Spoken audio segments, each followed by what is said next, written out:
Hello दोस्तों, आप देख रहे हैं पूनमपुरी चैनल अपने नरेटर के साथ। तो आज हम एक नई सीरीज शुरू कर रहे हैं जो कि हॉरर स्टोरी है।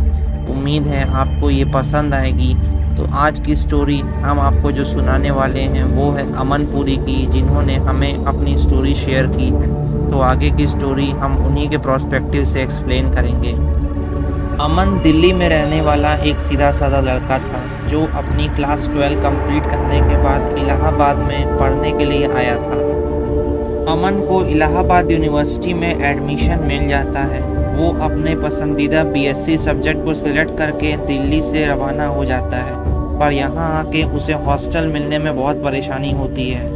उसके घर वाले भी उसके साथ आए थे। उसकी बुआ जी उसके हॉस्टल दिलाने में पूरा मदद कर रही थी, लेकिन कहीं भी उसे हॉस्टल नहीं मिल रहा था। अब उसे समझ नहीं आ रहा था कि वो क्या करे, क्योंकि कुछ दिनों बाद ही उसका कॉलेज शुरू होने वाला था और अब उसे हॉस्टल की ज़रूरत बढ़ती जा रही थी। अपने रिश्तेदारों के यहाँ वो कितने दिन तक रुकता। एक दिन वो नुक्कड़ पे चाय पी रहा था। चाय वाले से बातों बातों में ही उसने पूछ लिया कि आपको क्या यहाँ पर कोई रूम पता है। तो चाय वाले ने उसे बताया कि हाँ, यहाँ पे थोड़ा सा आगे जाकर दारागंज में एक कोठी है, वहाँ पे रहने वाला आदमी तुम्हें वहाँ पर एक रूम दे सकता है। कुछ लोग वहाँ पर पहले से ही रहते हैं। ये बात सुनकर अमन तुरंत ही चाय फिनिश कर अपनी बुआ जी के साथ रूम देखने चला जाता है। अमन उसी जगह पर जाता है जहाँ पर उस नुक्कड़ वाले ने उसे जाने के लिए कहा था। उसकी बुआ जी भी वहीं पर जाती हैं। वहाँ उस कोठी में पहुंचकर वह एक आदमी से मिलता है। वो आदमी उसे रूम दिखाने ले जाता है। रूम भले ही छोटा सा था, बहुत अजीब सा था, गंदा भी था। उसने अमन को वो रूम दिखाया। अमन को वो रूम ठीक लगा, परंतु लेकिन उसकी बुआ जी को ये सही नहीं लग रहा था। वो सोच रही थी कि जब रूम मिल ही रहा है तो शहर वाले एरिया में लिया जाए। शहर से इतना दूर सुनसान एरिया में रूम लेने का क्या फ़ायदा। अमन को लग रहा था कि ये उसके थोड़ा सा कॉलेज के पास पड़ेगा, इसलिए उसे ये ले लेना चाहिए। अमन को ये नहीं पता था कि आगे उसके साथ क्या होने वाला है, और उसने उस कोठी वाले आदमी को ये बता दिया कि वो इस रूम को लेगा। उसकी बुआ जी भी उसकी बात मान गई और उसे वो रूम दिला दिया। उनके बजट में और कोई रूम आ भी नहीं रहा था और बाकी जो रूम थे वो बहुत दूर थे। तो उन्होंने अभी इसी रूम को फाइनल करने का सोचा और ये रूम फाइनल कर दिया। अब इसके बाद अमन अपना बाकी का सामान लेकर उस रूम में ही जाकर रहने लगा। सब कुछ ठीक चल रहा था। अमन की पढ़ाई भी ठीक चल रही थी। फिर अचानक से उसे एक दिन अपने घर वापस जाना था। कुछ इमरजेंसी आ गई थी। उसे रात को ही निकलना था। रात की ट्रेन उसने किसी कारण से मिस कर दी, तो उसे अब सुबह की ट्रेन पकड़नी थी। अब वो सुबह की ट्रेन थी जिसके लिए उसे रात में 3 बजे ही उस एरिया से निकलना था। वो रेलवे स्टेशन से भी उसका रूम बहुत दूर था और रेलवे स्टेशन पहुंचने में कम से कम उसे 2 घंटे लगते। तो सुबह 3 बजे ही उठकर उसे वहां से निकलना था, जिससे कि वो 5 बजे तक अपने स्टेशन टाइम पर पहुंच जाए।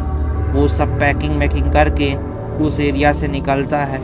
उसे एक बार कोठी वाले आदमी ने बताया था कि यहाँ पर 3 से 4 के बीच में बाहर निकलना खतरे से खाली नहीं है और सेफ भी नहीं है।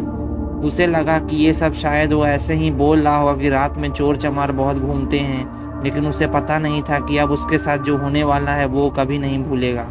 वो अपना सामान लेकर जैसे ही बाहर निकलता है, पहले तो उसे बिल्कुल ऑटो नहीं मिलती है, तो कम से कम वो आधे किलोमीटर तो पैदल ही चलता है। लेकिन उसका कोई फ़ायदा नहीं होता क्योंकि उसका स्टेशन बहुत दूर था। अब स्टेशन पहुंचने में उसे टाइम लग रहा था। तभी अचानक से पीछे से उसे एक ऑटो आता हुआ दिखता है। वो ऑटो वाले को देखता है, उसका चेहरा उसे सही नहीं लगता है, तो वहाँ से चुपचाप आगे चला जाता है। आगे जाने पर उसे और कोई ऑटो वाला नहीं दिखता है। फिर थोड़ी देर बाद वही ऑटो वाला फिर से आकर उससे मिलता है। इस बार अमन को और कोई रास्ता नहीं समझ में आता, तो वो उसी ऑटो में बैठ जाता है और आगे के लिए चले जाता है। ऑटो में अमन को एक अजीब सी बदबू लग रही थी। वो बार बार इस बदबू को स्मेल करता, फील करता, और फिर उसने फाइनली ऑटो वाले से पूछ ही लिया, भैया ये बदबू कहाँ से आ रही है, आपको बदबू नहीं लग रही क्या? ऑटो वाला पीछे देख ही नहीं रहा था, चुपचाप ऑटो चला रहा था। वो अमन से पूछता है कि वो अमन से थोड़ी देर आगे जाकर पूछता है कि भैया यहाँ से एक शॉर्टकट है, शॉर्टकट से चलें क्या? तो अमन उसे मना कर देता है कि नहीं नहीं, अभी शॉर्टकट से कोई नहीं जाना, हमें मेन रोड से ही लेकर चलिए। अमन उस जगह पर नया था, उसे कोई भी रिस्क नहीं लेना था, क्या पता ये चोरों से मिला हुआ हो और उसका सामान छीन ले। तो उसने उसे कहा कि नहीं, मुझे लॉन्ग कट से ही लेकर चलिए। अमन उस ऑटो वाले को ऐसा कहकर लॉन्ग कट से ही लेकर जाता है। थोड़ा आगे जाने पर ही रास्ते में उसे एक लड़की दिखाई देती है जो ऑटो रुकवा रही थी। ऑटो वाला अमन से पूछता है, अरे भैया इसे भी बैठा लें क्या, रात का टाइम है, अकेले यहाँ पर ऐसे छोड़ना भी सही नहीं होगा। अमन थोड़ा देर इस बारे में सोचता है, फिर सोचता है कि उसे भी ऑटो में ही बैठा लेना चाहिए, इतने रात में उसे अकेला छोड़ना भी सही नहीं है। और कोठी वाले ने भी उसे बताया था कि ये जगह सेफ नहीं रहती इतने समय। तो ऑटो वाले को बोलता है कि ठीक है, उन्हें भी बैठा लीजिए। ऑटो वाला उस लड़की को भी बैठा लेता है। वो लड़की चुपचाप अमन के बगल में बैठ जाती है। उसका पूरा चेहरा ढका हुआ होता है और उसमें से उसे कुछ अजीब सा फील होता है। तभी ऑटो वाला चुपचाप चलाता रहता है ऑटो। थोड़ा आगे जाने पर अमन को और अजीब सी स्मेल आने लग जाती है। उसे समझ नहीं आ रहा था कि ये कहाँ से आ रहा है। वो ऑटो वाले से बात करने की कोशिश करता है, लेकिन ऑटो वाला उसे कोई जवाब नहीं देता है। तभी अमन अपने ऑटो के बाहर देख रहा था। उसने देखा कि रोड तो पूरी खाली है और ये लॉन्ग कट है, तो यहाँ से एक भी गाड़ी नहीं जा रही है। उसे कुछ इस बात का समझ नहीं आ रहा था। तभी अचानक से ऑटो वाला अमन को देखने लग जाता है। ऑटो वाले का चेहरा देखकर अमन का हालत ख़राब हो जाता है, क्योंकि उसकी एक आँख फूटी हुई थी और उसके सर से खून निकल रहा था।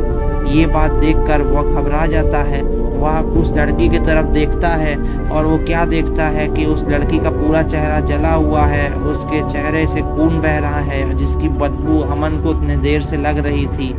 अमन ये सब देखकर बहुत घबरा जाता है। उसे समझ नहीं आ रहा था क्या करें। ऑटो अभी चल रही थी और वो सीधा जा रही थी। अमन और चलती हुई ऑटो से ही नीचे कूद जाता है और उसे चोट लग जाती है। वो बिना कुछ सोचे ही एकदम अंधाधुंध भागना शुरू कर देता है।